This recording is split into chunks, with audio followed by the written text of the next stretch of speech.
You gotta wait till it comes back on so you can Oh yeah, okay. answer. Yeah, because I do want to know that. Right. Yeah, gotcha. Okay. Yeah, we back up. And thank y'all for being patient with us. We're having a little technical difficulties over years. No. Oh Yeah. wow. All right. Y'all in Africa right now? Yeah, we're in Egypt. Oh, crazy. okay. Sweet. I'm sorry. I know y'all woke up early, and now we have a little problem with the broadcast. We apologize for that. You know. What?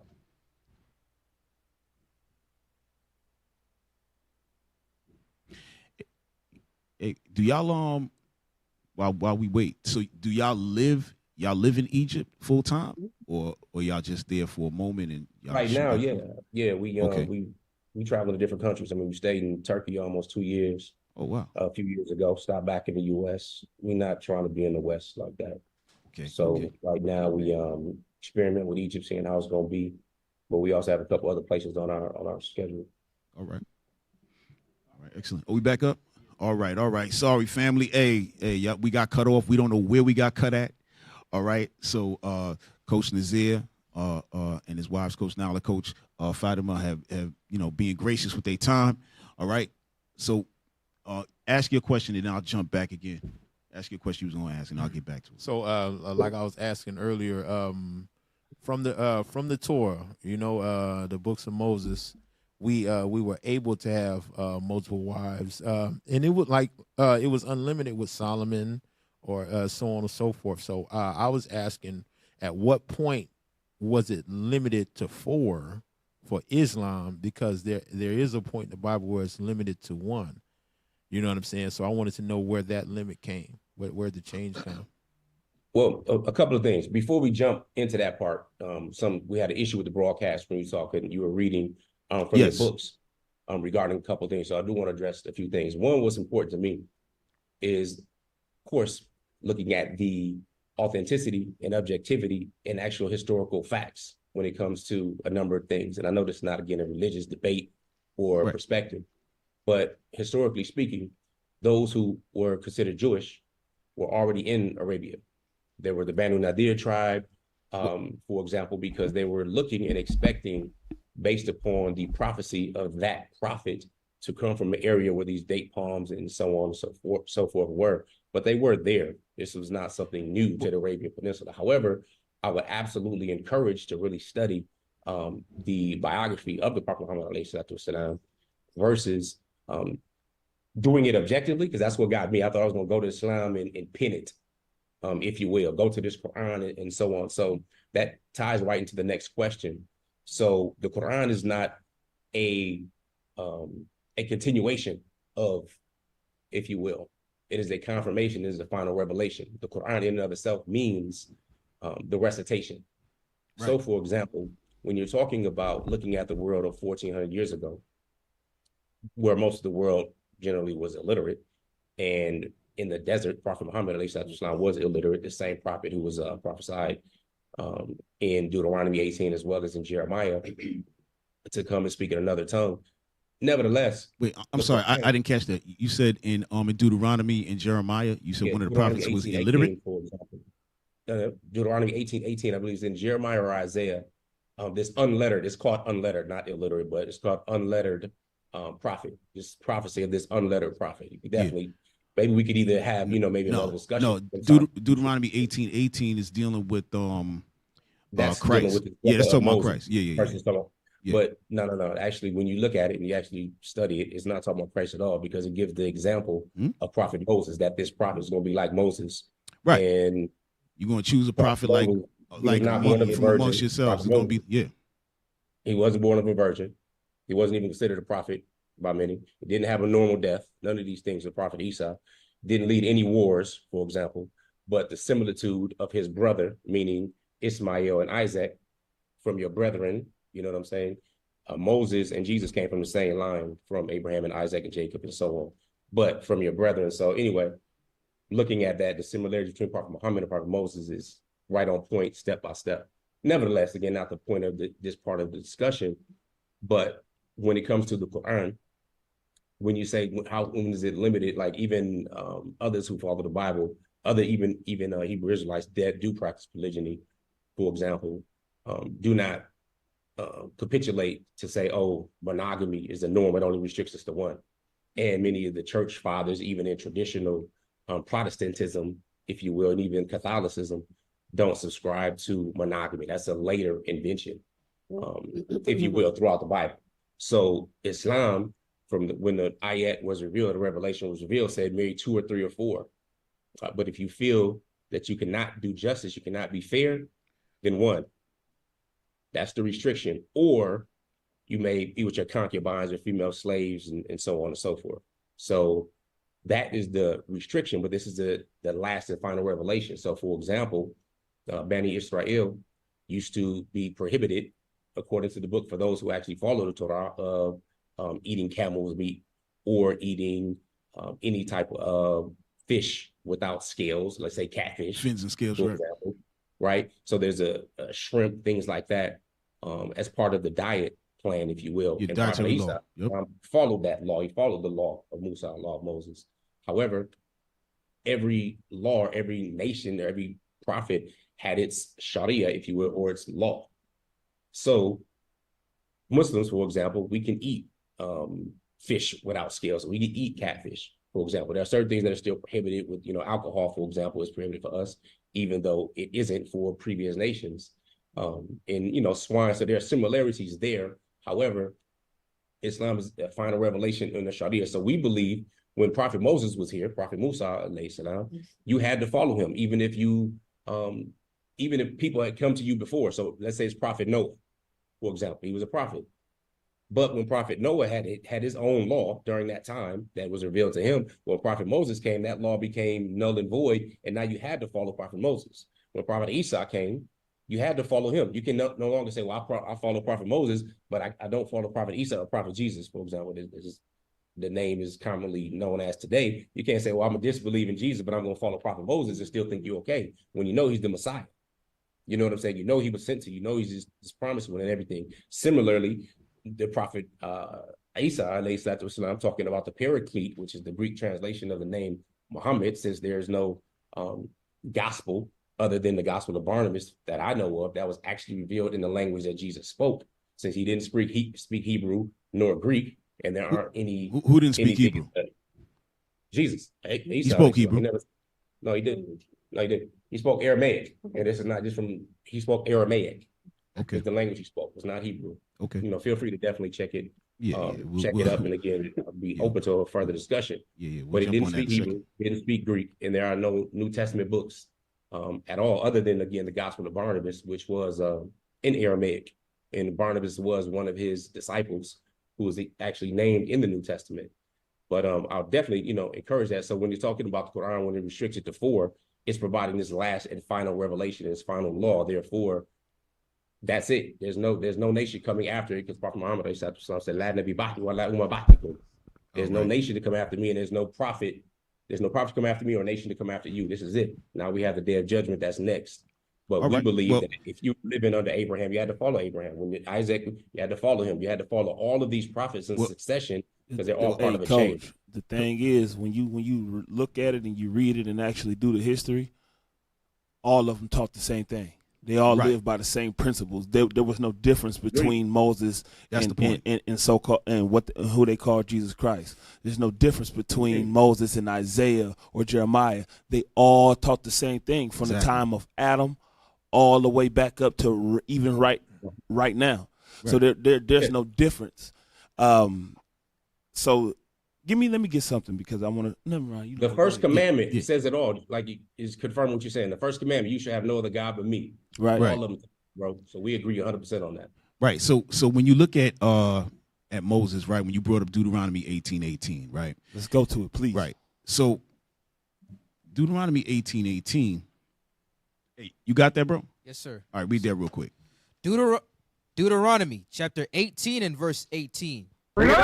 I will raise them up a prophet from among their brethren. From among their brethren, right? The Israelites. That's what it's talking about here, right? Go ahead. Like unto thee. Whoa. Hold on, Coach. Hold on a second. Right now in Deuteronomy, this is speaking directly to the Israelites only, right? So it says, I will raise them up a prophet from among their brethren, right? So when you brought up about Isaac and Ishmael, hold on a second. Ishmael was not in the line. He's not in the line of the sons of God, so to speak, in the Israelite line. He's not, right? Ishmael was given gifts and said he was going to be a mighty nation. He was off. When you look into the continue. In Genesis, hold on a second, bro. When you look in, I'm talking right now, right? When you look in Genesis, right, it tells you that the brother, that Ishmael was going to be doing what? That he was going to be a wild man, and his hand was going to be at the neck of every nation. When you look today, you see the Arabs, who are the line of Ishmael without a doubt, and they're fulfilling the prophecy that the Bible said that they were going to fulfill. And it's much more to come. You know what I'm saying? That's a whole other conversation, right? But right now, what we're dealing with is the prophet from among their brethren, and among their brethren are the Israelites. So that's why when you continue on, just continue with the scripture, bro. And will put my words in his mouth. I will put my words in his mouth, meaning the biblical words, the Bible words are going to be in that man's mouth. That's what it is. Go ahead. And he shall speak unto them all that I shall command him. All that I shall command him. So when you see that, that's when Jesus comes up there, right? When you who you call Isa, right? Jesus Christ, right? Or Yahushua, whatever names everybody wants to use. He is that prophet that's being talked about here in Deuteronomy 18:18. All right, not Muhammad. Muhammad is not mentioned at all in the Bible whatsoever. And let me add on to that. Give me Amos chapter 2 and verse 11. But mainly this. But I want to say this to you, Coach Nazir. It's not really about us battling the Bible against the Quran, right? Just want a fact. The main reason we bringing this out is to show our people who are a Muslim, who are Christian, and so on and so forth. We know that we are the same people. That's the point of what I'm trying to bring out, right? We are the same people. Regardless of y'all call yourselves Muslims, ethnically, you're Israelites. Right. That's just what it is, right? So there's no, even if that's the case, we have no qualms with that. Let's say we are. Right. Let's say that is ethnically speaking. No worries with that. Right. So our point is this. If you're Israel, right, we're all Israel, we should be under the same banner. Right. We got to be following the same laws of God. You understand what I'm saying? So we know that the Quran is Go ahead. We disagree with what you said is. Okay. Like, we can all have our own interpretations. That's one of the problems that I think you all found and recognized with Christianity. These people were claiming to follow the same book, but they had totally different interpretations that fit what it is that they liked and they desired. Now, the difference is that when you say we should all be under the same banner, we agree. We believe that banner is the very first commandment of Prophet Moses, which is La ilaha illallah, which is the message that all of the prophets brought. There's nothing worthy of worship but Allah. That right there, in and of itself, makes a difference. So similarly, I can going into the same verse you read and actually break down how the similarities between Muhammad and Musa was the same, but you'll accept whatever you want to believe with that, and I'll accept what I believe with that. You said Muhammad, but you said Muhammad was illiterate, right?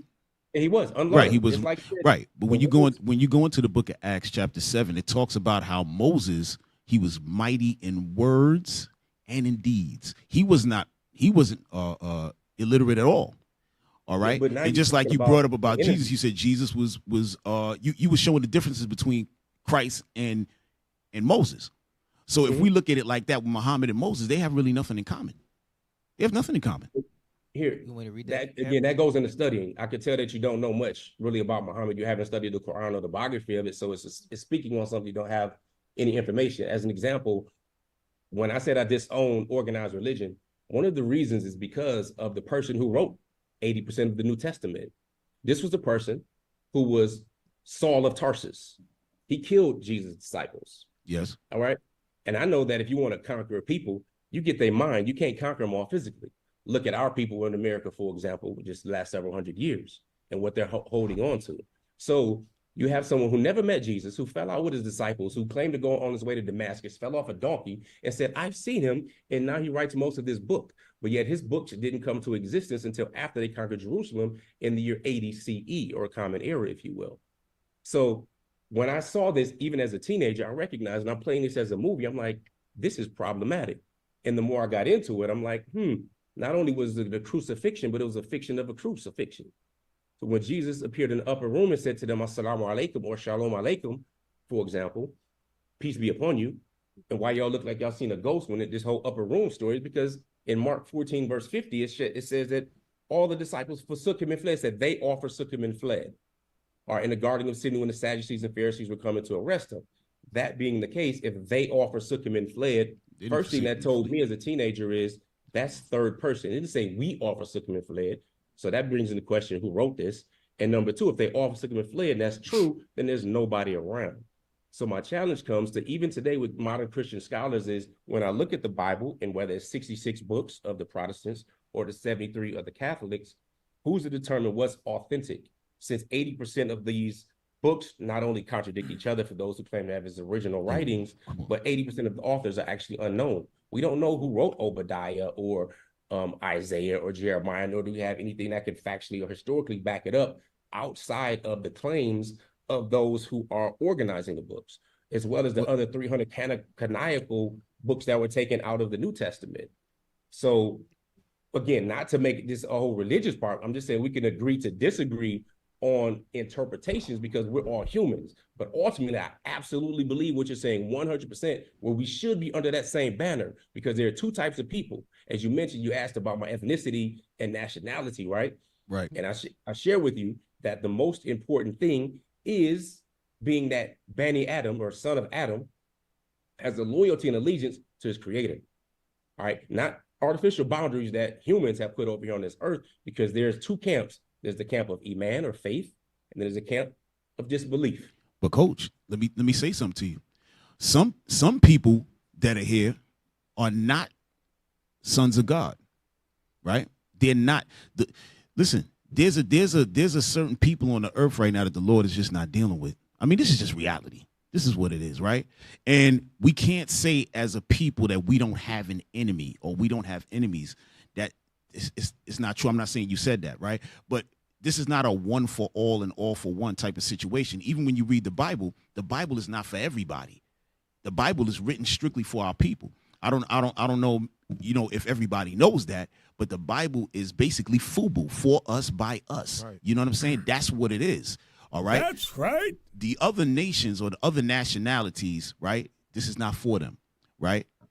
Now, God made everybody, but we are his people. You understand? We'll read that to you. But the point is, we're saying all of this just to say that at the end of the day, right? That's how we got the one wife. Because under what the Lord is saying, we ought to have one wife, right? Now, under being a Muslim, you can have up to 4. But that's not actually our religion, right? Our religion is our heritage, right? And again, I know you went into it. Jacob had a couple of wives. Solomon had 700 wives. This was a different type of situation, right? They were free to do that. Under the captivity that we're under today, that's a no-go. And you know what? They failed to mention that was Solomon's downfall. Right, everybody we say that, and we use Solomon as an example, but what we fail to mention is that in the same books where we learn about Solomon and his wives, it tells you that was his downfall. Right. All of the women and unnatural affections that he had for authenticity of those books. Okay. That goes into the authenticity of those books. For example, in Islam, Prophet Suleiman, alayhi salatu wasalam, may peace and blessing be upon him, that was not only not at the source of his downfall, but he was given special kingdom and dominion, even over dealing with animals, even over dealing with the winds. Yes. And so on. We understand that. Was unfortunately written by the same people who claimed to not believe in the Messiah. They claimed that Prophet Virgin Mary, for example, was loose. You know what I'm saying? So yeah, we don't believe in the Virgin Mary. Not at all. Yeah, there's no such thing. Don't say there's no such thing. Right. Prophet David, they went against, talk crazy about. Prophet Suleiman, they did. Any prophet, they killed John the Baptist. These same people who were these rabbis who were in charge of these books, take things to a whole nother level. Now, we categorically and absolutely reject any anthropomorphism, meaning that we are making God into a man, or saying God, for example, has sons or daughters. We don't believe in that. For example, that verse I was quoting before the brother had made a point, when it goes into Lam Yalid wa Lam Yulad, he begets not, nor is he begotten. He's not the son of anyone, nor does he have children. Wa Lam Yakul lahu kufuwan ahad, and there's nothing co-equal or comparable unto God. Okay, so that right there is absolute 100% monotheism without any mixing of anything. So we're not sons and daughters of God, we're creatures of God, no question. So well, God calls us the sons of God. He calls us that. He calls us his sons, right? Jesus, he never called himself that, even in the Bible, for example. Never called himself God or the Son of God. He said, my God, my Father, your Father, my Lord, your Lord. And we don't subscribe to that at all, other than that being a form of anthropomorphism, where we make ourselves superior, or we associate ourselves with God. We raise ourselves up to being little gods, and we take God down to being a mighty human, or in his human form. We categorically reject that. As Islam, I don't. Any of the prophets brought that. Yeah, I think you know, when it comes to us, right? We dealing with the Bible, and I know when people think of the Bible, they think of Christianity, right? So that's not us at all. Like it's in regards to the Virgin Mary, that's not in the Bible, right? Mary had sex with Joseph, and she had a baby. His name was Jesus. That period. That's what the Bible tells you, right? In regards to a couple of, I can't remember everything you just were talking about, but in regards to these Christian, like the rabbis, we don't deal with any rabbis. We don't deal with any rabbis. That's the Jewish people. They're dealing with the Talmud and all of that. They have no clue when it comes to the Torah, and they have no clue when it comes to the Bible. This is and listen, we don't want to sound too like arrogant or whatever, but we study this thing inside and out, right? So we're very serious about the Bible, right? Very serious about it. So when it comes to the rabbis, even they will tell you, when it comes to the Bible, they don't even talk to us, because they already know they're not on this level. You know what I mean? But all that being said, right? All that being said, you know, our point is, again, we're going back to polygyny and the polygamy, right? And at the end of the day, is this for our people? Is this something good for our people? In regards to us being Israel and the Israelites, no, we wouldn't do it, because according to the scriptures, it's not there, right? For y'all, we just want to let y'all know, hey, y'all are Israel. Y'all are our people, right? Y'all are our people. So we got to come back to being us underneath the banner of the Israelites. You understand what I'm saying, brother? That's all we saying. You know, no disrespect. We love y'all for even coming on here. You know what I'm saying? I appreciate the invitation, brother. I got some brothers that I know that, we good, that are Hebrew Israelites, and we have discussions all the time. Sometimes some spirited conversation. And one of the challenges I have, I'm going to ask you about it as well, because, you mentioned that you said you studied the Bible in and out. When it comes to the birthright, if you will, of the firstborn. Yes, sir. And Prophet Abraham, or the Bible says that, Prophet Isaac was the one that was going to be sacrificed and everything. For example, when, he had the dream to sacrifice his son, and then it was a goat, or not a goat, it was a ram, I believe, that was put in his place. Right. But they attribute that to Prophet Isaac and mention all the benefits and the blessings that come from it. And this is not a tit for tat either. Well, we know that both were blessed. And we know clearly from the Islamic view how that occurred. Nevertheless, in the Bible, it says it was Isaac. It clearly says it was Isaac. Right. However, we know that Isaac wasn't born at the time. His son, as it says, his only son, it says it several times in Genesis, his only son was going to be sacrificed. And his only son was Ishmael at the time, was older. And we know he was older because he was 99 years old when he was circumcised, Prophet Abraham, or Ibrahim. Yeah, Ishmael was the first. And Prophet Ishmael was 13 years old. And as his only son, he was the one that was going to actually be sacrificed. But those scribes, and when we mention the rabbis, the challenge again comes to the authenticity of the books. Because if we say that the rabbis never had the books, whether they have their own Torah, which they do have, right? Then how did this collection get to us where it's authentic to this day, properly preserved over these thousands of years? And how do we know that this is actually authentic? So we know that Prophet Ishmael was the one who was going to be sacrificed. That was before, Sarah had got pregnant, even had Isaac. But the Bible says totally different story. But when you read it and it says his only son, clearly that's dealing with Ishmael. before that time. And I haven't, and I joke with him because this is an ongoing point of contention between us, between them saying, you know, it was actually Isaac, but the timelines really don't add up, even still today in their book, where it says his only son was to be sacrificed. So that was a question I asked there. Good. Hey, coach, that's why a lot of time when we talk to people in Islam, we deal in the Torah. You know what I'm saying? Because that's something that that, like you said, is validated. Is validated in Islam, the Torah at least, right? So when I read Genesis 21 and 9, we'll go to the when Isaac was born, and we'll hear what God said in the Bible. Watch this. Genesis chapter 21 and verse 9. And Sarah saw the son of Hagar, the Egyptian, which she had borne unto Abraham, mocking. Wherefore she said unto Abraham, cast out this bondwoman and her son, for the son of this bondwoman shall not be heir with my son. That's the desire of Sarah right there, right? And let's see what God says after that. Read on.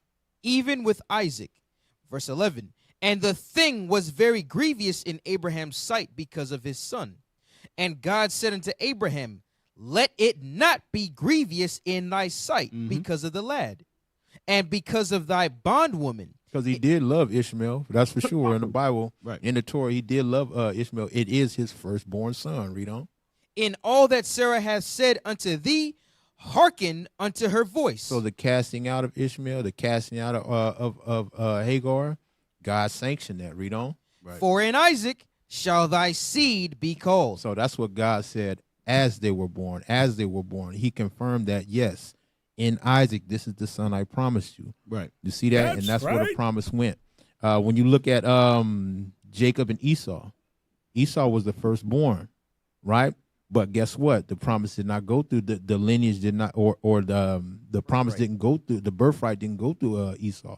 Right. It went through, you know what I'm saying? It went through Jacob. Right. So this is the second time that this happened. So now when I look at some authenticity, if I'm gonna deal with the Torah, right?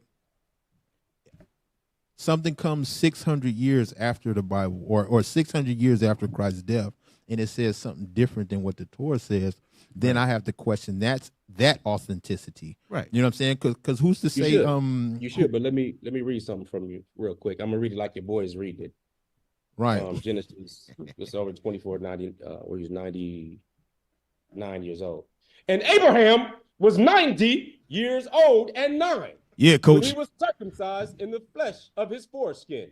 And Ishmael, his son, was 13 years old when he was circumcised in the flesh of his foreskin. And I did like that because that's how the brother sounded. So prayerfully he can relax. But the reason, I mentioned that specifically is only because that's biblical. Right. Where it specifically mentions Isaac is the one who was to be sacrificed, even though he wasn't born at the time. Now, if you're evaluating that, then you see, this is clearly a contradiction. Because, Ishmael was his first only son, and then he wasn't even born at the time. So then that goes into, again, calling into credibility. Now, regarding the Quran, you should absolutely hold it up with the same standard. You should be able to pass the acid test. Now, it doesn't matter when it was revealed. That part matters. One, even when it was collected, and you can get rid of every single book of the Quran today and rewrite it from beginning to end, as it's memorized by millions. But when we're looking at this here, we don't know that specific date, whether it's 5,000 years old. Was this on Chinese parchment paper? Was it on Egyptian paper? The paper didn't even exist at the time back then. Right. How was it translated to us? And does it contradict other versions? One of the reasons we have King James Version because it has no copyright. Well, let me real quick, Coach. When it says only son, you know why it says that, right? Because that was actually his only son. It says it because it means it, but he wasn't even born at the time. No, it's calling Isaac the only son because remember, as we just read, Ishmael was put away with his mom, with Hagar. They were sent away. So now Isaac is now being talked about as his only son. Right. Because that's where the Lord is going to send the blessings through, and the line of Israel is coming through the line of Isaac. That's why he calls it his only son. I get that. That fits a perfect narrative. Okay. That fits a great and perfect narrative, except for the fact that we can't take it at face value if that's the case. Why not? You know what I'm saying? Now I say, this is the bastard is nothing, despite the fact that there are sprinklings even still there where they can't deny that, yeah, it's going to be a great nation and so on and so forth. But this is a bastard child, so put it out of there. Goes to who's the scribes that are writing this. For example, Moses, Prophet Well, Musa. this is Moses wrote this. Moses wrote that. I hear what you're saying, but he can't write about his own death. No, obviously not, right? But that's part of the Torah. Right, that's part of the Torah. So somebody else had wrote. Right, but when you look at but do you believe that Moses wrote? Because remember, he couldn't write about his death, but he also couldn't write about when he wasn't there. When this happened, Moses wasn't alive. Right. No, I agree. Right. So let me show you. When we talk about Islam, like the brother said, it validated. Islam confirms what was revealed. So, for example, when we say the Torah of Musa, we're talking about what was revealed to Musa was 100% correct. We are not, and that should not be mistaken, as thinking that what's called the Torah today, whether it be by Jews or anyone else, is what was actually revealed to Prophet Musa. There may be truth in it. We know that. There's no question if it aligns with the final revelation. Now, the Psalms of Prophet David, the Injil of Isa or Jesus, like there's no book of Jesus at all, but we know the gospel that he brought was 100% the truth. But make no mistake, we do not believe that this is unadulterated, period. I mean, the word Bible just simply means book. Just mean books, that's it. Let me say this. Let me say this to you, Coach. 73 books, and I think you follow the Apocrypha. Yeah, we follow Apocrypha, so it's 80. 80 for us. 80. So it's 80. So out of these 80 books, the question is the authenticity of every single book, its proof, and its author. Well, how we do that? All of those things matter. Well, how we prove it is through precept upon precept, right? That's something in the book of Isaiah. It talks about going precept upon precept. That's how you're going to be able to know exactly what's saying what, because one part of the Bible should be corroborating with the other part, right? So that's how we know those aspects are true, right? Now, and then just plain history. Right. You know, the prophecies speak on what it speak on, and a lot of the stuff that this prophecy spoke came to pass. Absolutely. And that's what we going into with Ishmael, right? Ishmael, prophetically, he's doing exactly what he's supposed to be doing. But look, we battling on Ishmael, but Ishmael, he's not our forefather, right? Isaac is our forefather. Right? So why battle for Ishmael when our line is Isaac? This is our thing. You see what I'm saying? This is our thing, right? So that's what we're trying to say. Like a lot of our brothers who turn Muslim, because back in the days, especially coming up in New York City, you had a lot of, you had the 5%ers, you had Malcolm X, Nation of Islam, so on and so forth. You said something about the brothers, and I'm gonna jump back to. I started on something, but I want to get back to something you said. I meant to hit on it before it just came back to me about brothers being white as the white and the darkest of dark. When Malcolm X went to Mecca that time, right? Literally, I think slavery had ended over there probably a couple of years before he went there. Am I correct with that? Because I think Absolutely. he went in like 1960. He was killed in 65 or 63. You want to talk about slavery? Yeah, I'm saying Malcolm X. Yeah, but slavery over there in Mecca was still going on. Our people were still in slavery over there. Just a couple of years before that. Right now, right? Huh? I mean, the 15th Amendment allows slavery right now. The challenge goes, when you talk about slavery, the first person to actually get rid of slavery was Abdul Qadir Khan in 1777 in the Senegambia area. So white abolitionists who were pushing anti-slavery were quoting Abdul Qadir Khan, who got rid of it for over 30 years. He got rid of monarchies and slavery. Were you saying a white man did that? No. Abdul Qadir Khan, a Muslim king. Not even king, he was an imam. In 1777, when the U.S. was being born. Now, slavery existed throughout the history of mankind, because traditionally, once you conquer a tribe, you take them as slaves, the wives become concubines, and if you allow the men to live, they become slaves. So slavery is a part of human history. That's not part. Now, chattel slavery, which, white Europeans and transatlantic slavery was a relatively new concept, if you will, over the last 500 or so years. But slavery's been a part of history. Slavery is a part of America right now. Look at the 13th Amendment. Right here, Cap. You know what I'm saying? Yeah. So slavery has not been abolished in America because it can absolutely be used as punishment for a crime. Of course. When you're speaking on that level. No, absolutely. Yeah. Absolutely 100% correct. Yes. Yeah, but abolishing it came from Islam and the Muslims in 1777 in Senegambia with Abdul Qadir Khan. Okay, so look him all up. Right. Yeah, I got it right here. It Go says, ahead. I just looked it up. It says in 1962, then King Faisal abolished slavery in Saudi Arabia by royal decree. Right. That's where Mecca is. Right. So that's what Mecca in Saudi Arabia. That was 1962. Right. So up until that time, our people were in slavery underneath the so-called Arabs, underneath the Arabs, right? And they were all Muslim. Our people, we have to get out of. You got to recognize something, Coach. We under a lot of slave religions. Christianity was a slave religion. Islam is a slave religion, because our slavers have these religions and they bring it to us. No. I'm just keeping it all the way. Have no idea, man. No, bro, listen. I'm just keeping it all the way 100. I'm telling you. You keep right? it 100 to you and your people, but the right. amount of, hey, flip it. Yes. hold on, real quick, y'all. I understand there's going to be some kickback on this. There's going to be pushback. We understand that, right? But listen to what we're saying. When we find out our people, when we came here, we've been the Israelites forever. Right, we've been under different religions throughout time. When we ran Spain as the Moors, we were Muslim, but the Israelites were there. Any book you read, you're gonna see that the Moors and the Jews were always together. Right, never no wars between them because we were the same people. Hold on a second. What makes them best? Is that it? I didn't hear you. Is that the blood of being an Israelite is what makes them superior or supreme? Is that what you're saying? Well, that's what the Bible says, right? It says that that we are above all people. Yep. Right. Okay, so it said we above all people. What you're saying, because you're looking at Moors that's making stuff happen, for example, and you're saying, "Yo, they did that. That was dope. That's us." No, they did this over here under something.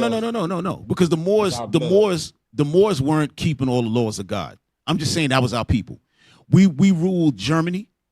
Okay, we ruled Scotland. Right, we could go on and on. I don't know if you know this information, but our people have been we ran Europe for 1,000 years before the white man jumped in there. Okay, so we're not looking at a great thing and saying, "Oh, that's us." Like people like to look at Egypt and say, "Oh, it's the pyramids." Right. They have to be us. We were in Egypt, but we were in Egypt as slaves. We are not the Egyptians. Okay, that we can prove that all day. We're not the Egyptians, right? So we were there as Israel. There's books on that. You know what I'm saying? We don't have it all here. We could bring it out. You know what I'm saying? But at the end of the day, that's what we're talking about. So when you're saying that we're trying to look at this and then big ourselves up to say, okay, we're these people now to make ourselves feel better, because no, that's not the case. Right. That's not the case. You understand? This land, our people, the so-called blacks, Hispanics, Native American Indians, we're the Israelites. All right, we're the Israelites that the Bible speaks of. You know what I mean? I know. Hey. Coach Fatima, is there something that you want to bring out? I see you sitting there. Okay. I'm just listening to some of it's like Coach Nadir was saying, there's some flippant comments and disrespect towards Islam. And I'm not the kind of woman that runs from things. So when I'm sitting here watching this and we're guests on this platform, so when Coach Nadir was speaking, I'm absolutely in agreement with some of the things that he's absolutely in agreement with everything that he said, but I do feel like there's some disrespect in the tone of the conversation. Well, let me apologize. Right. That's what I have. Let me apologize for the tone. Because we speak very pragmatically, because we study this hard and we teach it hard and we go very hard. So let me apologize for that offense towards you. All right, sis. All right, Coach, you got some?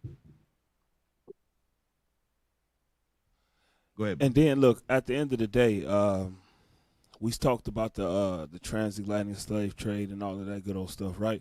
But what happened before that is the sub-Saharan slave trade, where the Arabs and the Africans gathered us up and sold us to white people. Right.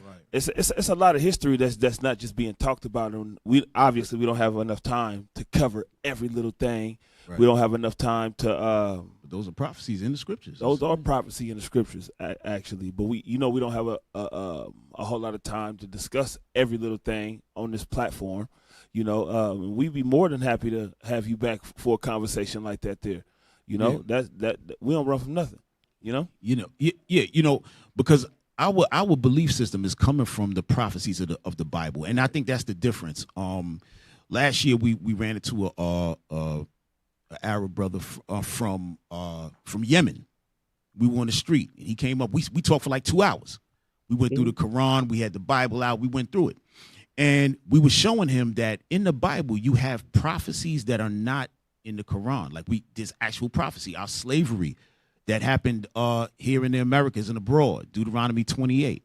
What we just brought out about the Arabs and the Africans selling us to the so-called white man in the book of Joel, chapter 3. Right. Like these things are there. You know what I'm saying? Our eventual ruling the earth. All this is going to happen. You understand? These are prophecies that are in the scriptures and things that we can prove. And that's why we believe in it so wholeheartedly and being so pragmatic and you know, probably coming off a little, hopefully not coming off rude, but obviously sometimes offensive. We don't mean it to be like that. We just have that, we just got that zeal because we love our people. You know what I'm saying? And regardless of whatever religion our people we're going to talk as men anyway. Yeah. Right, you know? Generally speaking. Right. But there are specific terms, like when you come in, you just say Islam is a slave religion. That's mad disrespectful. What did I say? That's coming out of the left. That's coming out of the left. I didn't hear what you said. I'm sorry, I missed that. When you come and say, you know, Islam is a slave religion that we've been given da-da-da. All right, there's one way to make your point. And to do it in a respectful fashion, well, we're going to talk as men. We testosterone based so on, even though we got off from the original part of the discussion. Right. We got off. I'm sorry. But, you know, that's not, you know, the issue. You know what I'm saying? We can deal with it, argue back and forth and have good discussion and still be brothers regardless and disagree or eventually agree to go study and come back with either more information, which, you know, of course, I would encourage. And you have something to send my way, I'm open to it. You know what I'm saying? I know the truth doesn't run from anything, regardless. It'll take it. It'll be able to go ahead and knock falsehood's brain out, and that's the end of it, if you will. But we have to be able to be objective and get past our own biases, or just continue going where we're going to go and then ultimately see what's going to happen. But one thing I'm not going to do is just disrespect you, no matter what I feel about what you believe in or how wrong I feel it is or how I feel it might deviate or what have you. You know what I'm saying? I'm not going to do that because as a human, as my brother, you still deserve that same respect as Bani Adam, as a son of Adam. And regardless, you know what I'm saying, whether it's right or it's wrong, we are encouraged as Muslims to, you know, somebody get out of order and be like, all right, cool, peace. We say salam, we say peace, and we keep it pushing. You know what I'm saying? Because ultimately, we all go inna lillahi wa inna ilayhi raji'un. From Allah we come, and to Allah is our return. And our loyalty and allegiance is to Allah Ta'ala alone. And like the first commandment says, La ilaha illallah wahdu wa la sharika lah. Period. There's nothing worthy of worship except Allah, who has no partners and no associates. Right. And then in the first commandment, that's in the book of Exodus 20. You know, and we'll accept that without needing any validation of that. We know God said that. You know what I'm saying? You know God said that. You know, so and that's why you say it. It's like, hey, look, it's only one God. That's in Exodus 20. Y'all shall have no other gods before me. Right? Islam is a religion. Christianity is a religion. We are a people in those religions. So this is what we're saying. Regardless of what religion you are, you do have a nationality that has been taken from us in slavery. Right. In the sub-Saharan slave trade, it was taken. In the transatlantic slave trade, it was taken. You see that? We have a nationality prior to that. So the Bible gives you your nationality. You know what I'm saying? The Torah gives you your nationality via prophecy. So if I read something in the Bible and I look up and I see that happening, that's fact. You know what I'm saying? So give me Deuteronomy 32 real quick and 26. Start at 7 first. Start at 8 and then jump to 26. All right? I'm going to show you what God said he was going to do to his people. And this is why we believe for sure, 100% fact, the Bible is real, right? And we are this people. Watch this. I show you. And this is us sharing some information with you, right? And then you could do your research on it. Watch this. Deuteronomy chapter 32 and verse 7. Uh-huh. Remember the days of old. Consider the years of many generations. God's telling us, remember our history from many generations back. Watch this. Ask thy father, and he will show thee, thy elders, and they will tell thee. Uh-huh.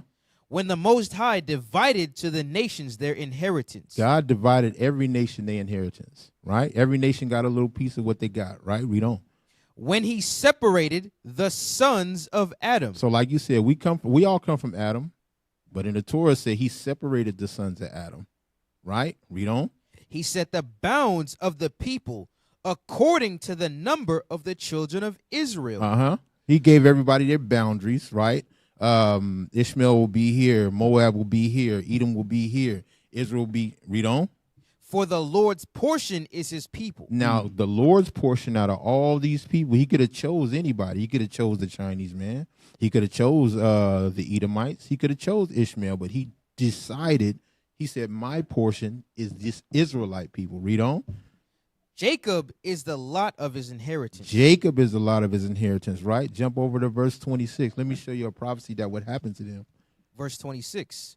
I said, I would scatter them into corners. We will be scattered into every corner of, on the earth, right? And then when I read this, it's my duty to look up and fact check it with my eyes. I got eyes, I got hands, I can see, I can see what's tangible, right? I look up, and my people have been scattered all over the earth, just like the Bible says. Read on. I would make the remembrance of them to cease from among men. The remembrance of who we are has ceased from among men, just like the Bible said. So when I read that prophecy, I say, damn, that's just one. That could be a coincidence. You know what I'm saying? I could read one prophecy and be like, damn, that's a coinky dink, right? But when I go through the Bible and it's prophecy after prophecy after prophecy after prophecy after prophecy, that's pointing to my people. I have no choice but to believe God and what he said, because I'm living his prophecies. I'm walking, talking Bible prophecy. So are you. You walking, talking Bible prophecy. We are God's chosen people. We greater than what we become. We are the rulers of this nation. Me, you, Coach Nazir, we the rulers of this nation. You know what I'm saying? And when we do religion is like Catholicism universal. Anybody can join, anybody can convert and join. But the Bible has a lineage that go from Abraham, Isaac, Jacob, and it continue on through a certain man. And then all his brothers, they get a little nation or whatever, but that certain man continues the lineage all the way to David, all the way down to Christ. You see what I'm saying? So that's what us. Yeah, all the way down to us. Me and you. We are the Israelites. That's why he keeps saying we are the Israelites. Islam, in the Quran, for example, Allah Ta'ala talks about how Bani Israel, or the children of Israel, Israelites, were favored among a certain time. For example, there's a chapter in the Quran or a verse in the ayah in the Quran where Allah Ta'ala says, when Musa said to his people, "O my people," talking to the Israelites, "remember the favor of Allah upon you when he appointed among you prophets and made you possessors and gave you that which you had not given anyone among the worlds. And we certainly chose them by knowledge over all the worlds." This is talking about Bani Israel. But you similarly let him know that Bani Israel was also cursed based upon, but it is not that every time a messenger came to you, O children of Israel, with what your souls did not desire, you were arrogant, and a party of messengers you denied, and another party you killed, in Surah Al-Baqarah, ayah 87. And you are to understand that this pretty much lets you know that we know that Bani Israel was and did have a covenant, and they were preferred. However, we could also look to my, Bible studying days when I was younger, where even after getting out of Egypt, them wanting to go back and denying Prophet Musa, Prophet Moses, and not following him, and that causing him to be prohibited from entering the promised land, for example. We get to a people who take their preference, feel they're superior for all time from beginning to end, and then use that superiority to say, ain't nothing else, and everybody else is subservient or below us. We are the chosen ones. We pretty much got paradise on lock, if you will. As a Muslim, we know that Bani Israel was preferred, but that covenant which they broke has ended. It is what it is. And that's it. No. You know what I'm saying? Where's so it's not. But Coach, going and saying the preference is not even saying that the Bible is just false. I'm not saying that at all. I know I'm absolutely saying it's not 100% true and authentic. And there's people that have the same book that you have, that have your same book and claim to be Hebrews, for example, and they don't believe the same thing. That's problematic. Not problematic with me. I mean, I'm a Muslim. I don't believe that anyway. But within each other, you have different viewpoints and understanding. So you got other Hebrews that's like, yeah, we practice polygyny all the time. While today is actually one of my first times hearing Israelites say that. No, we don't. It's limited to just one. So there's challenges and differences amongst you in and of itself, which again, we human, we can have different interpretations. That's gonna happen. But understanding that we can still disagree and be sane to that point. But when I go back to olive branch, if you will, when I say that Prophet Musa in the first commandment, and say all of these prophets taught that, that's the height of monotheism, which is la ilaha illallah. There's nothing worthy of worship except Allah. The challenge is that there's only one God, but there's hundreds of religions. Now, Islam is considered a deen. Deen is the Arabic term for the word ideology. And ideology is an idea from which emanates a system. So there's a system that comes from it. It's not just a personal thing to yourself. Traditional religions deal with your relationship with God, how you worship, how you pray, stuff like that, how you eat, and your relationship with yourself, how you dress, how you appear to society. Islam goes one thing above that. It regulates the society. So from a governmental structure known as the Khilafah all the way down, from dealing with other nations and treaties and governments and soldiers to your own personal life, it deals with that third area. But that part is neither here nor there. The difference is that when you look at religion, that's looked at some personal thing that has these spiritual rituals and is in that little space. Whereas an ideology is something that's totally different, more powerful, more threatening to the powers that be. So for example, that prophecy when it comes to Prophet Yusuf or Prophet Joseph for 400 years, and then to come with Prophet Moses, this slavery, this is part of our history. Now, when I say hit our history, not just talking about whether I am or am not DNA biologically Hebrew, which could be possible and also could not be possible. So I could be a Gentile, right? But that doesn't take me out of the sphere of actual Iman or faith versus disbelief, which is the only two camps that we are told exist. Because it's absolutely true that someone who could have been righteous and had a covenant and broke that covenant now is accountable for that covenant. And sadly, that is Bani Israel. And unless they return to the truth of that actual worship of monotheism, there's going to be a painful punishment that comes. That's our belief as Muslims. Yeah, and that's what we're doing right now. We gathering our people to come back to the law, statutes, and commandments of the Most High, right, so that we can get the hell up out of here. Right. That's the whole goal. The whole goal is to gather the lost sheep of the 12 tribes of the house of Israel, bring them back to their God, and serve him the proper way. That's it. That's right. And, that's it. And real quick, just going back to the covenant, talking about the covenant being broken. I just want to read something to you real quick. Just give me Hebrews 8. All right. Let me get Hebrews 8. You know what I want, right? Yes, Go sir. 8 through 10 real quick. It's the book of Hebrews, chapter 8 and verse 8. For finding fault with them, he saith, Behold, the days come, saith the Lord, when I will make a new covenant with the house of Israel and with the house of Judah. Right, so that's going to be a new covenant with the house of Israel, the house of Judah, which is just because the Israelites, the 12 tribes were split into two. You had the nation of Israel, you had the nation of Judah, okay, or the southern kingdom, northern kingdom, all right? Come on.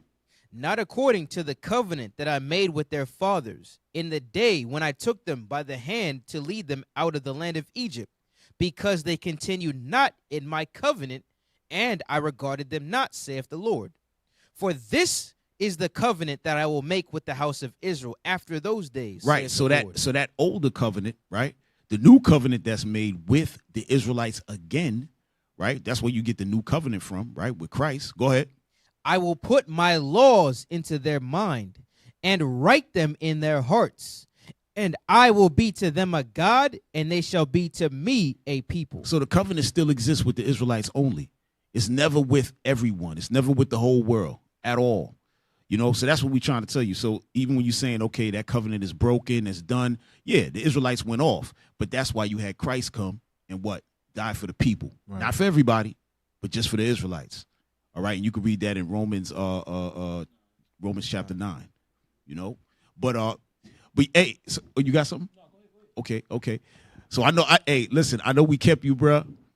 I know we jumped off topic, but you know how it is. You a man of your religion. You know what I'm saying? And we people of the book right here. We study, we teach this all the time. We preach. So of course, you know, we went into this. But I still think that it was a beautiful thing, you know what I'm saying? And we want to say thank you to you and to your wives for coming on, you know what I'm saying, and being gracious with your time. We getting the day started. It's already 8 o'clock stuff. So everything is up and rolling. Again, definitely appreciate the invitation. Open to coming through again and speaking. Absolutely. Prayerfully, you know what I'm saying? We were able to let the people know in particular. One of the things that I was trying to get in there was that our community in particular, when we're dealing with our women, we're looking at mainly single women-led households. Right. And we know that those households tend to be the worst households. However, when you have men who are leaders, who are strong, who are masculine, who have the ability and resources to lead, then they not only it should be required upon them to lead more than one household. And of course, doing so, that's marriage is what's honorable.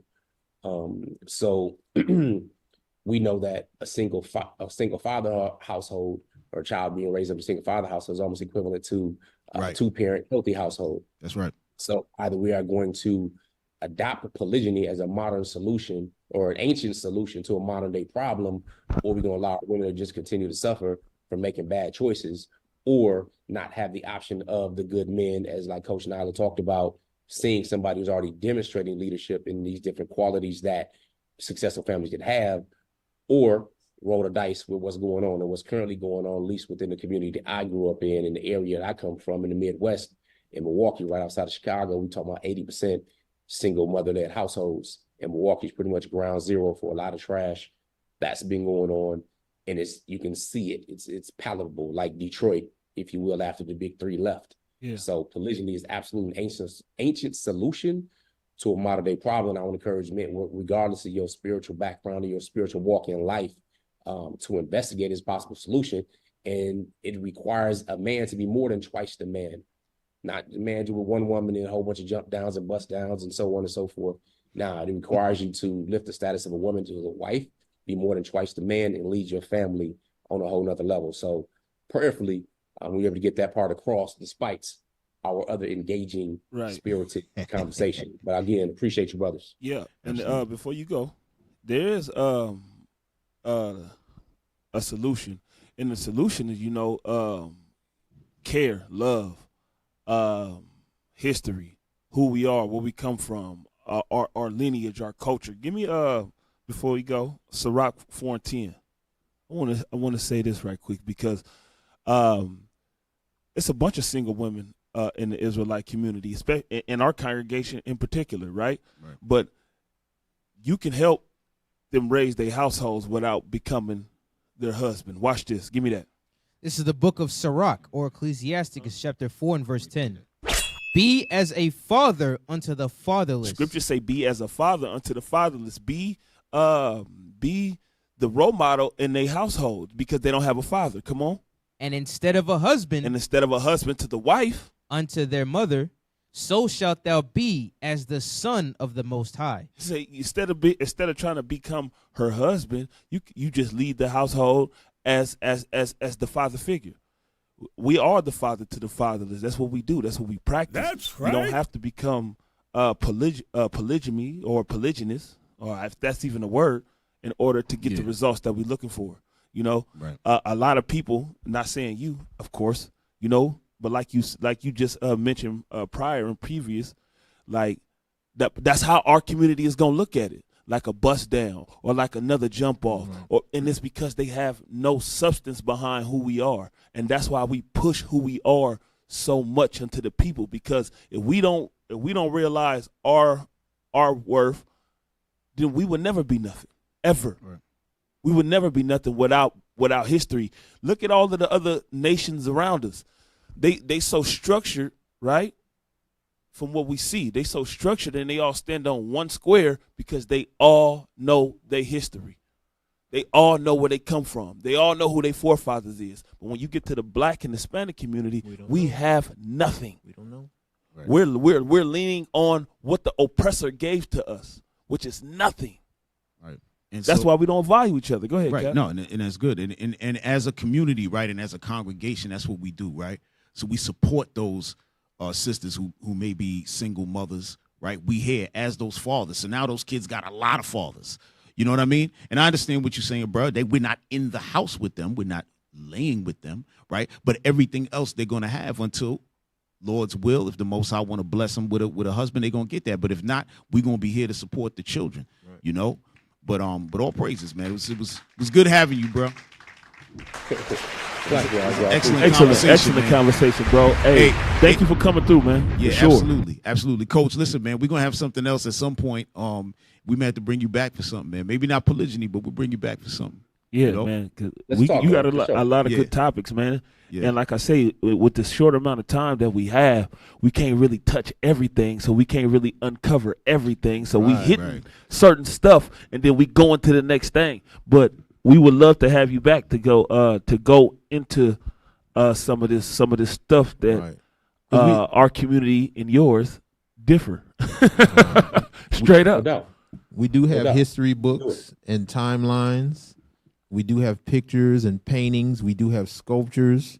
You know what I'm saying? So a lot of people, and that's why I said the return will be cool. We could return and show you the books, show you the history, show you the timeline, validate the authors. You know what I'm saying? Because that's what we do. We're not just like, because remember, we came out of Christianity because we knew something was up too. Right. And what we found out was Christianity don't line up with the Bible. Right. So when we read it ourselves, you're like, wait a minute, it don't say that. It don't mean that. It says this, that, and the third. And then that's where you get to knowing that you're an Israelite. You are the people of the book. You know, these are stolen documents. This is the Bible it's a set of laws for a people, a set of prophecies for a people. And somebody has stolen it from that people and shared it with the world and made different religions out of it. You know, I can take one verse and make a whole religion out of that. But we competent men now. We out of slavery. You know, we can read now. We can comprehend. So when we read it, it's like, wait a minute. Everything the pastor taught me was wrong. You know, so when I read it for myself, and now not only that, I do have history books to back up what the Bible says. You know what I'm saying? The wars in Moab, that's documented on a stone. The same wars in the Book of Kings. It's on a stone, on a Moabite stone. You know what I'm saying? It's in a museum. That validates the whole Book of Kings. You know what I'm saying? So I would love to bring you back so we can show you the book, show you the history, and dialogue more. Because so-called black people, we are greater than what we become. We the Israelites. We are the rulers of this planet, whether we know it or not. All praises. All right, good brothers. Appreciate you. So thank you, Coach. All right. Thank you, brother. Thank you. Y'all have a way to end or yeah, outro or something? Yeah, we go end it right there, Coach. We go end it right there. We gonna let you go. We still got a few more minutes, so we got to wrap up and all of that. All right, but all right. So have a beautiful rest of your day, man, and be safe out there. All right, bro. Likewise, fellas. Remember, a wish changes nothing, but decision changes everything. Yes, sir. So all right. Straight up. Yes, sir. Shalom. All praises, man. All right. Yeah, man. These kind of conversations they gonna go off like that, man, because it's a whole different thing. You dealing with the Quran, you dealing with the Bible, and the polygyny is based on that religion. Yeah. Right. Yeah. So that's what we're saying. Like, in regards to the scriptures, and some people who believe in the Bible might be saying, well, hey, he brought up some points. How come we can't have more than one wife? Right. You understand what I'm saying? So we gonna touch on some scriptures before we get up out of here, man. For sure. Touch on some scriptures, man. Hey, while you pulling up what you gonna pull up, yeah, go back to Deuteronomy 18 and 18 right quick. Yeah, go ahead. Let me go back there. Deuteronomy just chapter 18. Bring the point back home. Who he was speaking to. Oh yeah, it's not a lie. It was not a Muhammad. No, not at all. Deuteronomy chapter 18, verse 18. Come on. I will raise them up a prophet from among their brethren, yep, like unto thee, and will put my words in his mouth. And he shall speak unto them all that I shall command him. And it shall come to pass. Right there, stop right there. It says, and I will raise them up a prophet from among their brethren, meaning their intermediates. He wasn't talking about Ishmael. Give me Amos 2 and 11 and then Acts 3:22. Amos chapter 2 and verse 11. Come on. And I raised up for your sons prophets. He said, your what? And I raised up of your sons prophets. Come on. And of your young men for Nazarites. Read. Is it not even thus? Is it not even you? O ye children of Israel. Is this not even you, O children of Israel? It says nothing about the children of Ishmael. Israel, not Ishmael. Acts 3:22 now. The book of Acts, chapter 3 and verse 22. Come on. For Moses truly said unto thy fathers, a prophet shall the Lord your God raise up unto you of your brethren. You see that? A prophet shall be raised up among you to your brethren, out from your brethren, out from amongst your brethren, to your brethren. Go ahead. Like unto me. Like unto who? Like unto me. Meaning unto Moses. Come on. Him shall ye hear in all things. So he shall you hear in all things, meaning everything that he tells you, that's what you do. Is that it? Whatsoever he shall say unto you. Say, do whatever he tell you. That's just what the same thing that the 12 seen up in the mountain. He said, this is my good and beloved son. Hear ye him. Who did he have next to him? Moses and Elijah. Over all of these guys, hear my son. That's it. You want me to start at verse 20? Yo. No, go ahead. Go ahead. Oh, okay. Hey, let me get 1 Corinthians 7 real quick, right? 1 Corinthians. Yeah. Chapter 7 and verse 2. Nevertheless. No. Start at 1. Verse 1. All right, I want y'all to listen close. Go ahead. Now concerning the things whereof ye wrote unto me, it is good for a man not to touch a woman. Right. So this is Paul talking, right? And he's saying it's good for a man not to touch a woman because that's how he was, right? He wasn't touching any more women. He was celibate, right? He was celibate. I don't even know why I did that. He was celibate, right? Go ahead. Nevertheless, to avoid fornication. Nevertheless, to avoid fornication. Go ahead. Let every man have his own wife. Let every man have his own wives. And let every man have his own wife. Oh, let every man have his own wife. Go ahead. And let every woman have her own husband. Right. Because in the beginning, it was Adam and Eve. Right? Adam and Eve made all the children that you see. That's right. That's what was going on. You know, we got the brother said he had 10 children biologically, and then 2. I guess his second wife had 2. She came in a relationship with 2, right? But we got brothers in the body with like 13 and 14 kids with 1 woman. Yeah. Right? So it's not necessary to expand the family with just with 2 and 3 wives. You don't really need to do that, right? But again, under religion, you're gonna do things outside of God's laws, right? Right now, this is not the time to be having that. The Lord said, no, y'all in captivity. You know what I'm saying? When our people was having 2 and 3 wives, they was rich as hell. Yeah. They was having money. They had power. We were in control. But even then, it wasn't like the Lord was saying, hey, go ahead, go have. No, it wasn't even that. That wasn't even the case. When you look at Abraham, his wife said, take this woman to have a child with her. When you look at Jacob, he wanted Rachel and had to deal with Leah first because it was the switcheroo. Yeah. You know what I mean? So it wasn't like these brothers was really running out and just getting women just to get them. You know what I mean? Boy, so no way, boy. Damn. Yeah, I know some of y'all brothers like, well, damn, I want to go get some women when I want to get them. Right? But that's why the Lord said what? That the Holy Spirit of discipline. You know what I'm saying? We got to discipline our spirit. We can't be going after all that. Right. You know what I'm saying? That's go ahead, right.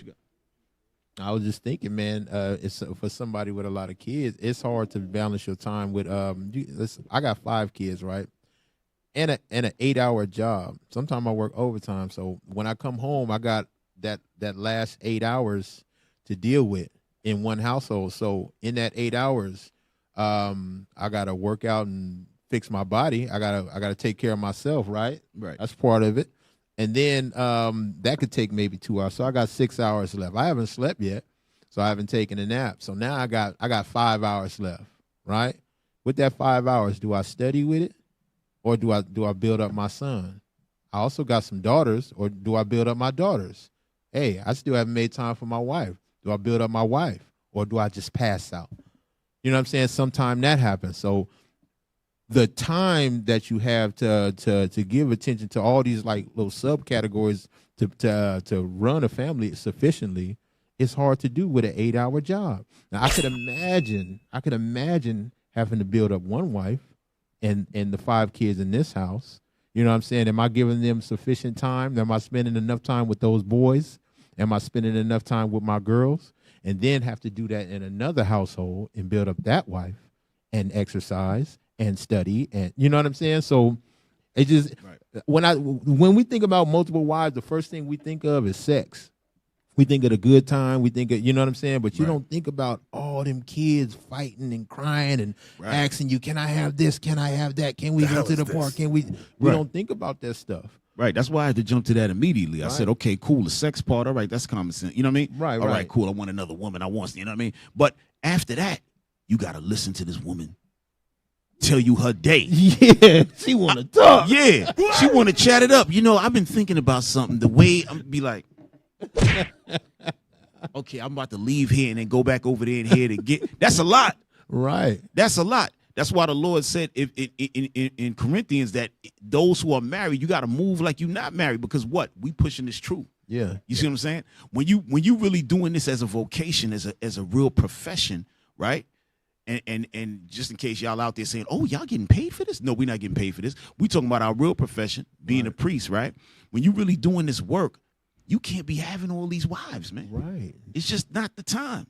Hey, 1 Corinthians 7 should say before it, he that has an ear, let him hear. Right. Right. I don't understand. Right. I mean, listen up, young Right. man. Bruh, I'm telling you, it's only You one, know. man. That's just the way that it is. Go to Matthew 19. There you Wow. go. You in the spirit. I was just about to say, go to Matthew 19. You came right in the spirit. Go to Matthew 19, man. You know what I mean? At the end of the day, like I said, like I was telling the brother earlier, everybody taught the same thing. Right. Now, there was certain things permitted in Moses' time that ain't permitted in Christ's time at all. Right. And that's clarified right here. Right. Let's get it. Matthew chapter 19 and verse 4. And he answered and said unto them, have ye not read that he which made them at the beginning made them male and female? Made them male and female, made them husband and wife in the beginning. Go ahead. And said, for this cause shall a man leave father and mother, and shall cleave to his wife, and they twain, and they two, twain means two, and they two shall be one flesh. Shall be one. And it say they thrice shall be one. Right. It said they twain Yep. should be one. That's it. Go ahead. Wherefore they are no more twain, but one flesh. They are no more two, but one. What therefore Not God, no more four in one, but no more two. They one. Go ahead. what therefore God hath joined together, let no man put asunder. God made one man, one woman, one husband, one wife from the beginning. He made that. So you can't put that asunder. We're going back to the beginning, baby. Yeah. That's what's happening. Yeah, exactly. And even when you keep reading, right? Look at verse 7. Watch this. They say unto him, why did Moses then command to give a writing of divorcement and to put her away? Go ahead. He said unto them, Moses, because of the hardness of your hearts, suffered you to put away your wives. But from the beginning, it was not so. Right. So Moses had to write in little what? He had to write in little what you call amendments. Right? So there was things put in there just so, for instance, let's get something. Let me show y'all. And this got to do with these wives, man. Give me damn, where's that one I want? Give me Deuteronomy 21. I referenced it earlier. I didn't go to it, but give me Deuteronomy 21. Right? Oh, Deuteronomy 21 and verse 10. Is that it? Go ahead. When thou goest forth to war against thine enemies, and the Lord thy God hath delivered them into thine hands, and thou hast taken them captive, and seest among the captives a beautiful woman, and hast a desire unto her, that thou wouldest have her to thy wife, then thou shalt bring her home to thine house, and she shall shave her head and par her nails. Now stop right there. Now, generally in a war, right, when men go out in war and women is there, are they looking at the woman and saying, I'm going to take her to wife? They're not doing that. they're raping the women. Right. So they had to be a law put in here to make sure that Israel don't go out and be breaking the commandments, even in war. Yeah. All right. So now this had to be put in there and said what? That you got to take this beautiful woman, shave her hair, pare her nails. Go ahead. And she shall put the raiment of her captivity from off her, and shall remain in thine house, and bewail her father and her mother a full month. And after that thou shalt go in unto her, and be her husband, and she shall be thy wife. Right. So these are things that were put in there for what? To keep Israel in pocket. Right? But like Christ said from the beginning, was, you know what I'm saying? We ain't supposed to have that more than one wife and getting divorced and doing so on and so forth. But Moses had to deal with what was going on there. All right. So yeah. Go ahead, bro. I like the beginning because Christ referenced the very first marriage, right? So you could talk about Moses' marriage. He had multiple, right? You could talk about Abraham's marriage. You could talk about Solomon's marriage. Christ went back to the very first one. Go to Genesis 2 and 21. Yeah, that's that Matthew 19 right there. Mm-hmm. Genesis chapter 2 and verse 21. And the Lord God caused a deep sleep to fall upon Adam, and he slept. And he took one of his ribs. How many of his ribs? One of his ribs. And so God took one of his ribs, read on. And closed up the flesh instead thereof. Uh-huh. And the rib which the Lord God had taken from man made he a woman, and brought her unto the man. Read on. And Adam said, This is now bone of my bones, and flesh of my flesh. She shall be called woman, because she was taken out of man. Now this go right back to Matthew 19. Keep reading. Therefore shall a man leave his father and his mother, and shall cleave unto his wife, and they shall be one flesh. They two shall be one flesh. They two shall be one flesh. So God didn't take a few of Adam's ribs and make him a few women. The very first marriage, where there was no divorce, was one wife. You know what I'm saying? And everybody was created from that. And I know you heard that. Yeah, real talk. That's just the way that it works, man. I mean, at the end of the day, men always gonna go after what they mind lusts for. That's it. Right. That's all. Right. And religion gives you the ammo to do whatever you like. Right. Right. That's just what it do. Right. Especially if you can follow whichever prophet of the time. You know what I'm saying? Because Exactly. yeah, because Exactly. hey, I'm pretty sure the Negroes today waiting for the weed prophet. Dr. Umar say you can smoke that. Yeah.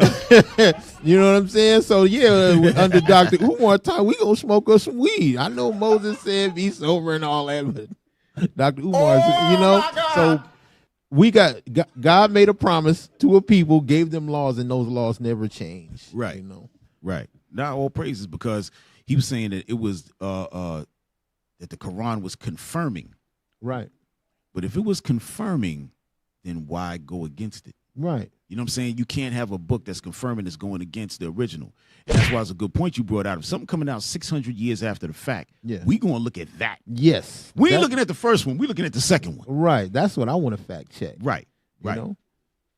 And then what we forgot to read Surah 2:47, where it confirms that we is the people. Oh, but he said it. He read it. He literally read it. Yeah. He literally read it. And I was glad he did. I was going to read it. So when he came out, I was like, oh, okay. You know what I'm saying? Because he know the Israelites is the favorite people, but he said that what? The covenant was we broke the covenant and that was it. That's not it. The covenant is still going on. We are the Israelites. We are the children of God. We are the sons and daughters of God. That's the Lord right. said They say that. for a perpetual covenant. Right. That's what it says. Period. That means forever, man. Yeah. You know what I'm saying? Right? So and to all the brothers and sisters who's Muslim out there, it's not about no disrespect. No. Because we coming at everybody the same. Y'all seen when we blitz the churches and all that. We don't blitz no Muslim mosques. We don't do that because and one of the reasons we don't do that because they always kept themselves orderly and you know what I'm saying? And they have some what can I say?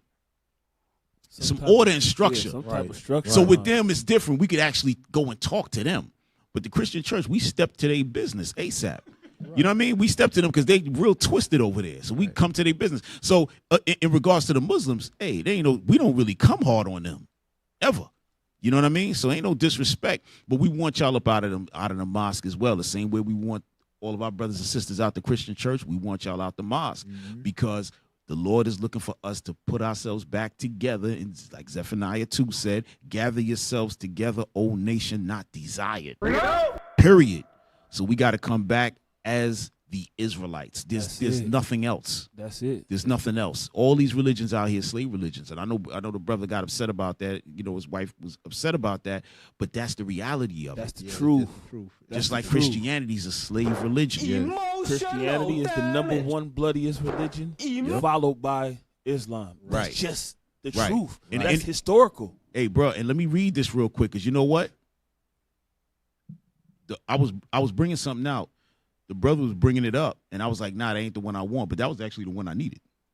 Hold on, bring up the one with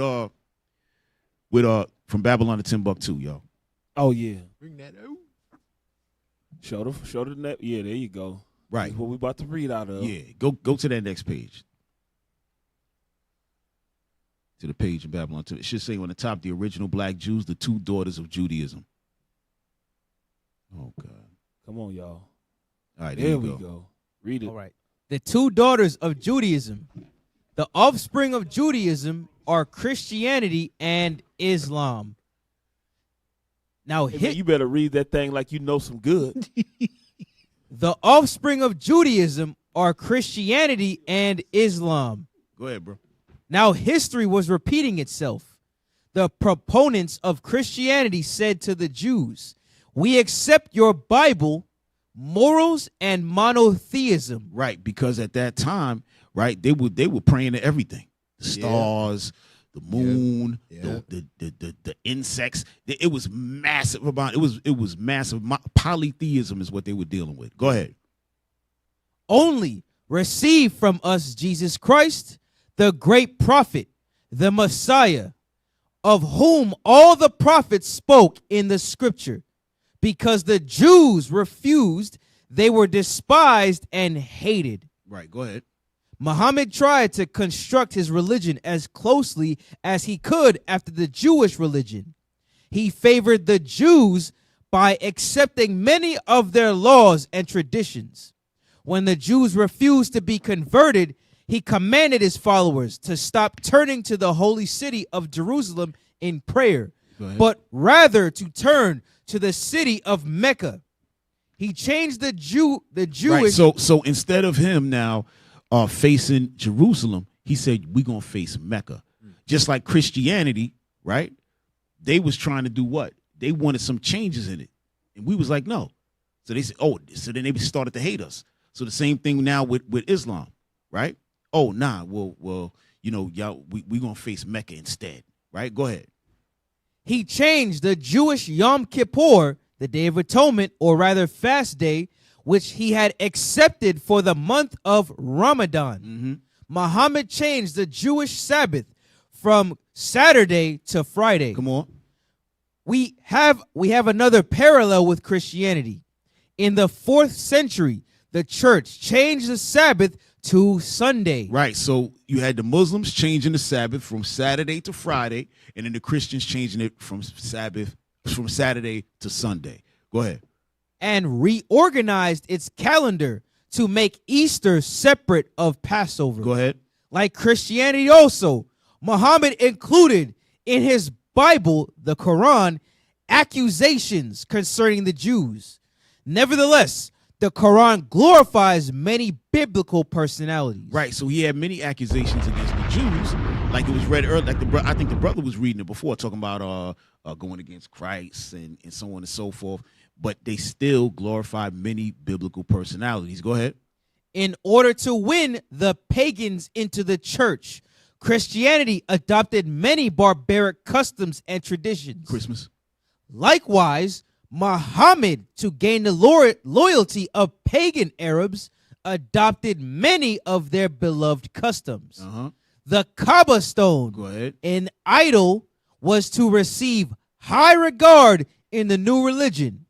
Also, the pagan temple at Mecca was to remain as a holy site. Right. So there's no way in the world you're gonna have a religion like Islam and then say, oh, this is the true book. When they based everything on the Bible. Right. Yeah. And then switched it up to different things when they didn't get the Jews to fall into their foolishness. Right. Yep. You Come on, switched it up and made it personable to gain numbers. Right, exactly. And then once you get numbers, now you can go against the originals. Right. Exactly. That's all prophecy. Right. Go to Deuteronomy chapter 28 and verse 64 again. Yeah. This is the same exact thing. No, it's taking stuff exactly. and then they turned it into the wooden cross Yep. and the cobblestone. Yeah. It's the same thing. It literally says that. Deuteronomy chapter 28, verse 64. And the Lord shall scatter thee among all people from the one end of the earth even unto the other. Come on. And there thou shalt serve other gods. Come on. Which neither thou nor thy fathers have known. Read. Even wood Even and the stone. Even the Christian cross and what? And stone. And the cobblestone. Right? They took what you knew and fed it to you the wrong way. You ate the wrapper. You ate the plastic piece inside of it. You ate everything, bro. You ain't supposed to eat it like that. They swallowed the gum? You're not supposed to eat it. You're not supposed to eat it like that. Right. Hey, you're not supposed to eat it like that. Hey, yo, bring that history of the Jews back up and give me the second page that I sent you. We got okay. Is that it? Yes. Okay. Start from the Arabian writers. The Arabian writers assert that this nation sent 12 of their doctors to assist him in compiling the Quran. Go ahead. But they afterwards became his inveterate enemies. Inveterate enemies. Mm-hmm. And their behavior gave rise to the most implacable hatred on his part. Right. So they were hating the Jews. Go ahead. His aversion to this unhappy people continued till the last moment of his life. And in the double character of an apostle and a conqueror, his persecution extended to both worlds. Mm-hmm.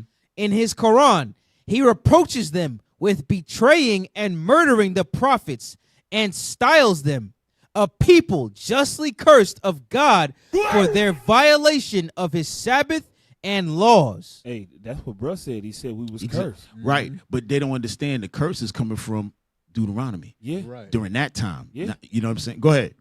Yep.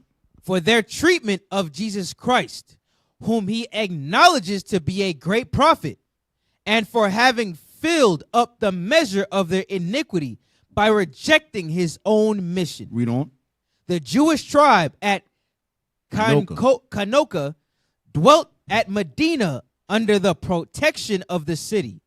Muhammad seized the occasion of an accidental tumult and summoned them to embrace his religion or contend with him in battle. Right. So right there, he said, listen, you either going to take this, you either get down or lay down. Just about to say that. That's what he said. Benny Siegel. Yeah. He said, get down or lay down. Go ahead. Alas, replied the trembling Jews. The what Jews? The trembling Jews. Right. Because at this point now, we outnumbered, we outgunned, so to speak. Right? This is what happened. This is how our people started to become Muslim. Go ahead. We are ignorant of the use of arms, but we persevere in the faith and worship of our fathers. Why wilt thou reduce us to the necessity of just defense? But as war was inevitable, Kaja, one of the most distinguished persons of the Jewish nation, who had uniformly opposed all the measures of the impostor, appeared at the head of his countrymen. Right. We can stop there. Right. So when they call the imposter, they talking about Muhammad. They calling him the imposter because what? He's not really a prophet. You know what I'm saying? He wasn't no prophet. He wasn't no big time guy like that. He was plagiarizing. Right. Yeah. He was plagiarizing. Come on. You cannot be illiterate. And the brother had said that there was a prophet that was illiterate in the scriptures. There was no illiterate prophet in the Bible at all. Right. Right. They had to know how to write. That was a prerequisite. Yeah. You know what I'm saying? He pressed it a double time so you could look what he did to us. Dang, Right. man. Hey, no, for real. There wasn't none. It wasn't none. No. Bro. There No. was none. It wasn't no virgin birth. If you go even back to Babylon and Timbuktu, it tells you that he was around us, learning from us. Right. He learned everything that he knew Right. to come up into this new religion, Islam. He learned it from our forefathers. Right. You know, All so All right, they Again, kicking us man. off, man. They kicking us off. You know what I'm saying? We squeezing the, and they shouldn't be kicking us off because This is our show. we went down. You know what I'm saying? We went. Didn't the broadcast get cut for a few minutes? But I think we got those minutes back already. All right. All praises. Hey, we got to give a shout out to the to Coach Nazir and his people, and his wives for coming through. Big We ups. say, thanks again. You know what I'm saying? It's not easy, to be Muslim and then come into the Israelite forum. You know what I mean? It ain't the easiest thing in the world. You know what I'm saying? A lot of people wouldn't have done that, so we got to give him some respect. You know what I'm saying? And some love on that. So all praises. What else we got? Next week. Okay, next week we won't be on because I think what's going on next week? Labor Day or something? Something going on next week. So I know the deacon's probably gonna bring out some classes. they're gonna be blazing all day long. Right. That's And gonna be all that's gonna be an all day affair. So we're not coming on next week, but the following week we have we're gonna have a guest that's gonna be talking about her journeys fighting against pedophilia. All right. Oh, man. Yeah. It's gonna be a good one. Yeah, Dr. Mia Morgan. All right. So we're gonna have her on, and she's gonna be talking about all of the wars she was fighting against these pedophiles. This is a real wild. The hell is this? Yeah, a little wild story, and of course we're gonna have the scriptures to help y'all process the whole thing. Right, Yeah, right. yeah, You know what I mean? So with that, we're gonna say shalom. All praise to the Most High for a show, another good show. Yeah. All right. Wonderful show, man. All praise to the Most High for a wonderful show. Emotion. Yeah, it was a lot of that damage in there. You could press that. Go ahead. Yo, come on. Emotional damage. Yes. Come on. Now give me that Hey. scripture, man. I ended right on that. Because I could. It was a lot of things that I wanted to talk about, but Yeah, we just ain't had the time. didn't you know have what I the mean? time, bro. Didn't have. We had lot the of time. Yeah. We got time for this. Nehemiah chapter 13, verse 21. Oh, he finally know where it's at. Right. He'd be like, What's that you wanted again? right. You go ahead. Then I testified against them and said unto them, why lodge ye about the wall? If ye do so again, I will lay hands on you. All praise to the Most High. If you do this thing again, we gotta lay hands on you. Y'all just now tuned into the Nehemiah Squad radio show. Tune in with us again in 2 weeks, man. Yeah. All right. Most High Christ bless y'all. Shalom. All right. Be safe out there.